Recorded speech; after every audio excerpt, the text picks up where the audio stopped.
موعد وتوقيت. مباراة النصر السعودي ضد بيرسيبوليس الإيراني ضمن الجولة الخامسة من دوري أبطال آسيا والقنوات الناقلة لها. يستقبل النصر السعودي نظيره بيرسبوليس الإيراني مساء اليوم الاثنين على ملعب أول بارك ضمن الجولة الخامسة من دور مجموعات دوري أبطال آسيا.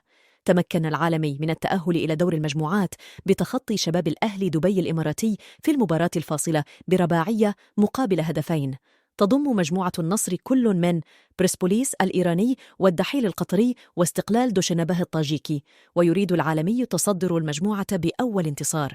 وتنحاز بعض العوامل للفريق السعودي صاحب العلامة الكاملة بالمجموعة برصيد 12 نقطة بتحقيقه الفوز في مواجهاته الأربع الأخيرة بهذه المرحلة من البطولة القارية المرموقة، مثل الأرض والجمهور المتحمس بجانب تفوقه التاريخي علي ممثل إيران العنيد. تقام مباراة نادي النصر وبرسبوليس الإيراني اليوم الاثنين الموافق 27 نوفمبر الجاري في تمام الساعة 8 مساء بتوقيت القاهرة، 9 بتوقيت السعودية. تنقل مباراة نادي النصر وبرسبوليس على مجموعة قنوات SSC HD1 وبين سبورتس AFC HD2 والكأس القطرية. معلق مباراة نادي النصر وبرسبوليس في دوري أبطال آسيا خالد الحدي على قنوات الكأس القطرية، رؤوف خليف ومشاري القرني على قنوات SSC السعودية، عصام الشوالي على قنوات BN سبورت.